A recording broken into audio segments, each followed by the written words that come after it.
നാലാഞ്ചിറയിൽ നിന്നും മനുഷ്യ മനസാക്ഷിയെ നെട്ടിച്ച ആ ദാരുണമായ 2 മരണങ്ങൾ നമ്മളറിഞ്ഞപ്പോൾ സുരേഷ് എന്ന ഈ അച്ഛൻ 4 മക്കളുടെ അമ്മയായ ഹസീന ബീവിയെ കൊലപ്പെടുത്തി എന്ന വാർത്ത കേട്ടപ്പോൾ സർവരും സുരേഷ് എന്ന ഈ അച്ഛനെയാണ് കുറ്റം പറഞ്ഞത്.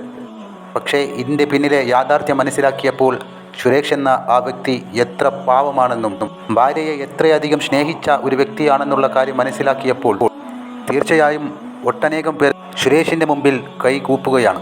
മാതാപിതാക്കൾ നഷ്ടപ്പെട്ട അനാഥരായ ആ മക്കളുടെ കണ്ണീരൊഴുക്കിക്കൊണ്ടുള്ള വെളിപ്പെടുത്തലുകൾ കേൾക്കുമ്പോൾ ഇതൊരു സംശയരോഗത്താൽ ഉണ്ടായ പ്രശ്നങ്ങളല്ലെന്ന് വ്യക്തമാവുകയാണ്. അമ്മയുടെ ബെസ്റ്റി എന്ന് വിശേഷിപ്പിച്ചുകൊണ്ട് ആ കുടുംബത്തിലേക്ക് കടന്നുകൂടിയ ഹരി എന്ന ഒരൊറ്റ വ്യക്തിയാണ് തങ്ങളുടെ ജീവിതം തകർത്തതെന്നാണ് ആ പെൺകുട്ടി വ്യക്തമാക്കുന്നത്. കേവലം ഒരു സൗഹൃദത്തിനപ്പുറം ആസൂത്രിതമായി ഒരു കുടുംബത്തിൻ്റെ സമാധാനം തല്ലിക്കെടുത്തിയ ഇയാൾക്കെതിരെ പോലീസ് എന്തുകൊണ്ട് ഇപ്പോഴും നിശബ്ദത പാലിക്കുന്നു എന്ന ചോദ്യമാണ് ഇപ്പോൾ ഉയരുന്നത്. സ്വന്തം അച്ഛൻ കാല് പിടിച്ച് അപേക്ഷിച്ചിട്ടും ആ അമ്മയുടെ മനസ്സ് മാറ്റിയെടുത്ത് കുടുംബത്തിൽ നിന്നും അകറ്റിയത് ഈ ഹരി എന്ന വ്യക്തിയാണെന്നാണ് മക്കൾ സാക്ഷ്യപ്പെടുത്തുന്നത്. ഒരാഴ്ച കൊണ്ട് അമ്മയുടെ ചിന്തകളെപ്പോലും നിയന്ത്രിക്കുന്ന തരത്തിൽ ഇയാൾ ആ കുടുംബത്തിൽ സ്വാധീനം ചെലുത്തി. അച്ഛനും അമ്മയും ഇല്ലാതായി. 4 മക്കൾ വഴിയാധാരമായിട്ടും ഈ ക്രൂരതയ്ക്ക് പിന്നിൽ പ്രവർത്തിച്ച ആ പ്രധാന പ്രതിയുടെ പേര് വാർത്തകളിലോ പോലീസ് രേഖകളിലോ കൃത്യമായി വന്നിട്ടില്ല. മക്കൾ സ്റ്റേഷനിൽ ചെന്ന് ഹരി എന്ന പേര് കൃത്യമായി പറഞ്ഞിട്ടും വെറുമൊരു സുഹൃത്ത് എന്ന നിലയിൽ ഇതിനെ ലഘൂകരിക്കാനാണ് തുടക്കത്തിൽ ശ്രമമുണ്ടായത്.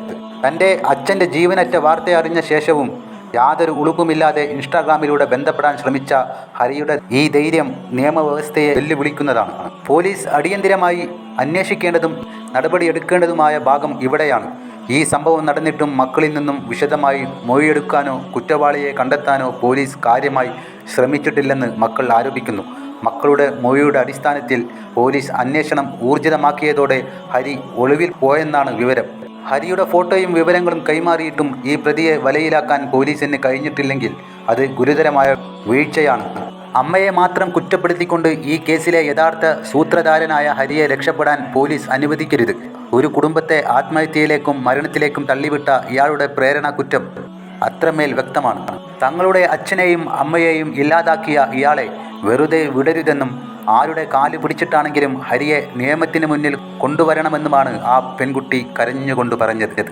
ഒളിവിലിരുന്ന് കേസ് ഒത്തുതീർപ്പാക്കാനാണ് ഈ ഹരി എന്ന വ്യക്തി ഇപ്പോൾ ശ്രമിക്കുന്നത്. പോലീസ് ഉടനടി ഇയാളെ കണ്ടെത്തണം. ഇയാൾക്ക് മാതൃകാപരമായ ശിക്ഷ ഉറപ്പാക്കാൻ പോലീസ് തയ്യാറാകണം. അനാഥരാക്കപ്പെട്ട ആ മക്കൾക്ക് നീതി ലഭിച്ചേ തീരൂ.